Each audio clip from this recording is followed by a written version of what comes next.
దేవుని నామమున ప్రత్యేకంగా మీ అందరికీ వందనాలు. ఒక మాట బైబిల్ గ్రంథంలో ముందుకెళ్దాం. మత్తయి సువార్త బైబిల్ గ్రంథంలో నుంచి ఒక మాట. ఒక 5 నిమిషాలు సమయం వేయండి, జర మసలకండి అక్కడిక్కడ, ఎందుకంటే ప్రాముఖ్యమైన సమయంలో మనం ఉన్నాం. ఇది విలువైన సమయం.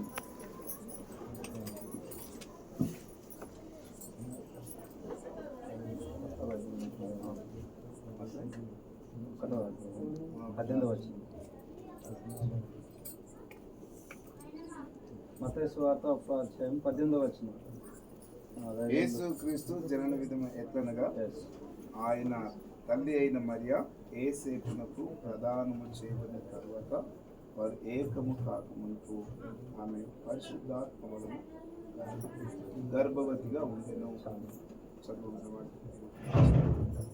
హల్లెలూయా. సృష్టి యావత్తును కలిగిన జీవం కలిగిన దేవుడు అనగా బైబిల్లో ఒక మంచి మాట ఉంటుంది కదా, జగత్తు పునాది వేయబడక మునిపే మనం అందరం కూడా ఎక్కడున్నామంటే క్రీస్తులో ఉన్నామంట.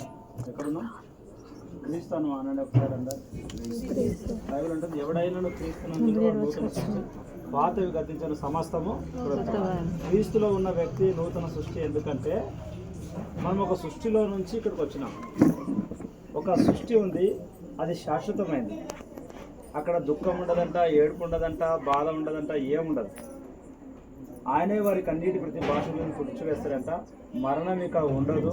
మొదటి ఆకాశము రెండవ ఆకాశం ఏమవుతుందంట, మొదటి భూమి మొదటి ఆకాశం గతించను అన్న మాట మనం ప్రకటన గ్రంథంలో చూస్తాం. కాబట్టి సృష్టి యావత్తును కలిసిన జీవం కలిగిన దేవుడు ఎక్కడున్నాడంటే అత్యున్నత సింహాసనానికి ఆసీనుడై పరిశుద్ధుడు పరిశుద్ధాన్ని గాన ప్రతిగానాలు చేయబడుతున్నటువంటి దేవుడు పూర్తి పరలోకంలో ఉన్నాడు. ఆయన ఆ పరలోకంలో ఉండట గొప్ప భాగ్యమైన, తండ్రితో కూడా ఉండట గొప్ప భాగ్యమైన ఎంచుకోక తన్ను తానే బలిగాను అర్పణముగాను అర్పించుకోవడానికి ఎక్కడికి వచ్చినాడంటే ఒక కన్యక మరియ గర్భంలోకి ఆయన రావడం జరిగింది. ఆ కన్యక మరియ గర్భంలోకి రాకంటే ముందు ఒక సంఘటన జరుగుతూ వచ్చింది. ఆ మరియ జీవితంలో, యోసేపు జీవితంలో ఏం జరిగింది అంటే ప్రధాన కార్యక్రమం జరిగిందంట. ఈరోజు మన భారతదేశం, వాస్తవానికి ఇప్పుడు పాకిస్తాన్ భారతదేశం మధ్యలో వార్ నడుస్తూ ఉంది. మరి గత రాత్రి 1:05 ఒక 100 మంది టెర్రరిస్టులను మనలు తీసుకుపోయి ఏం చేశారంటే చంపేసినట్టుగా న్యూస్ చూస్తూ ఉన్నాం. మరి శత్రువులు హతం చేయడానికి ఈ భారతదేశంలో ఉన్నటువంటి అన్ని రాష్ట్రాలు ఎవరి మీద ఆధారపడ్డాయి చెప్పండి? కేవలం ఒక వ్యక్తిని మనం ఎన్నుకున్నాం. ఆయన పేరు ఏంటంటే ప్రధానమంత్రి. దేశం యొక్క దిశ నిర్దేశాన్ని నిర్ణయించేవాడు.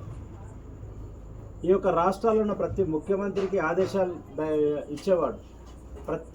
ఆయన ఒక నోట్లకి ఒక మాట వచ్చిందంటే ప్రతి డిపార్ట్మెంట్ ఆయన మాటకు, కులాలు వేరైనా మతాలు వేరైనా, దేశం కొరకు హిందూస్ కానీ, ముస్లిమ్స్ కానీ, క్రైస్తవులు కానీ అందరు గుటంగా ఇప్పుడు ఎవరికి లోబడాలంటే ఒక ప్రధానమంత్రికి లోబడాలి. అయితే ఆయన ప్రధానం చేయబడ్డాడు. దేశం కొరకు తన్ను తాను ఏం చేసుకున్నాడంటే అప్పగించుకున్నాడు.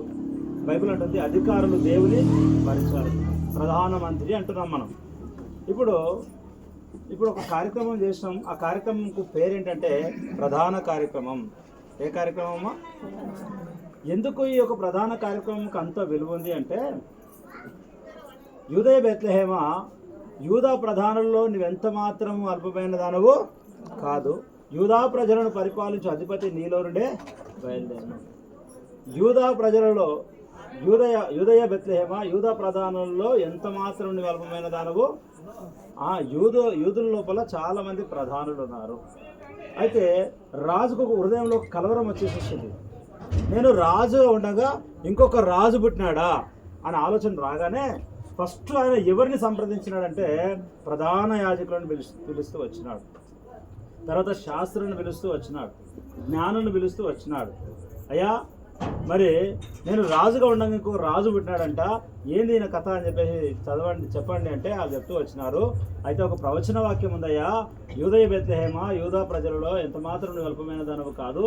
యూదా ప్రజలను పరిపాలించే అధిపతి నీలోనే బయలుదేరును అన్నమాట.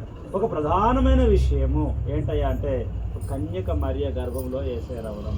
ఆ యేసయ్య కన్యక మరియ గర్భంలోకి రాకంటే ముందు మరియ జీవితంలో ఏం జరిగిందయ్యా అంటే ఒక ప్రధాన కార్యక్రమం జరుగుతూ వచ్చింది.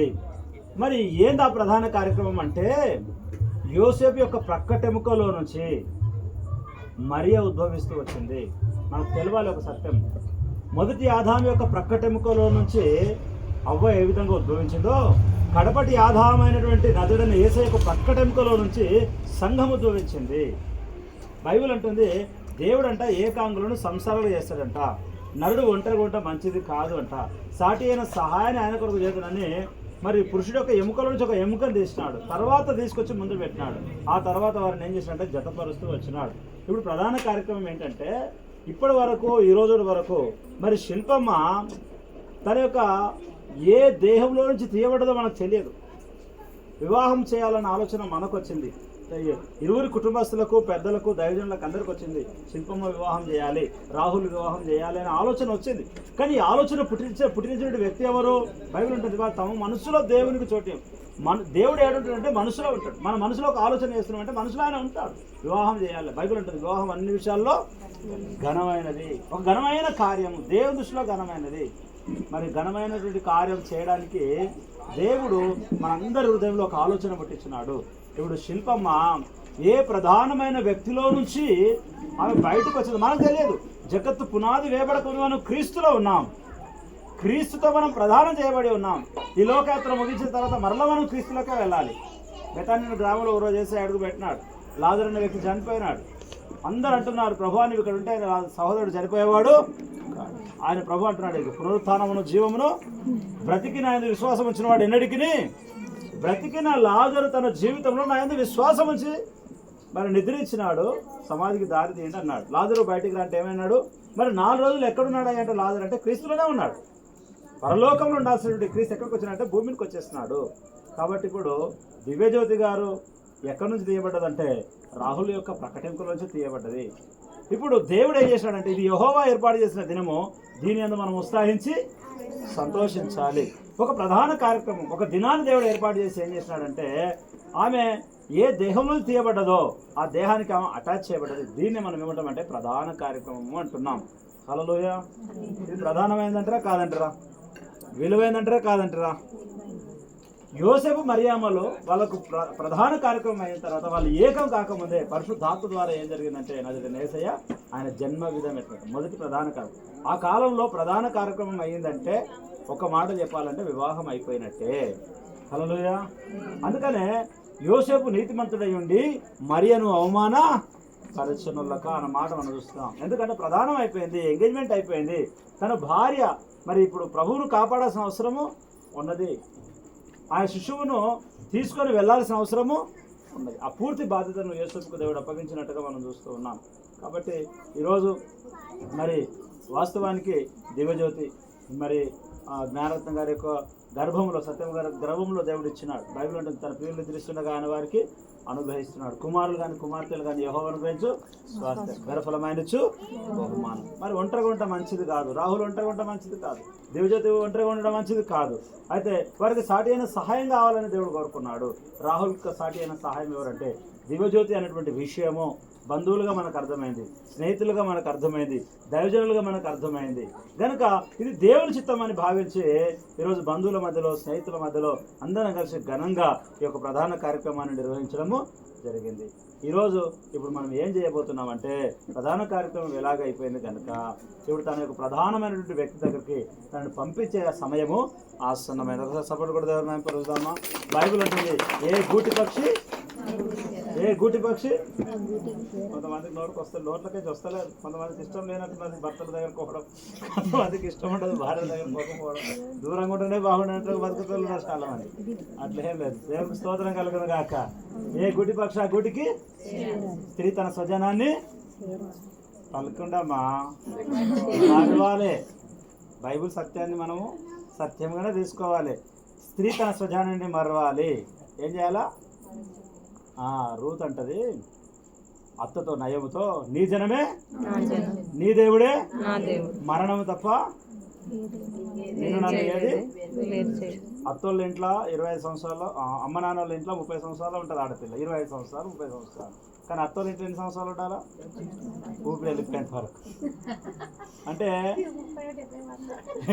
నేను ఇక ఎండింగ్ టైం చెప్పలేను. కానీ కాబట్టి ఏ ఇల్లు ప్రాముఖ్యమైనదో కూడంగా ప్రతి ఆడపిల్లకు తెలవాలా అవుదమ్మా.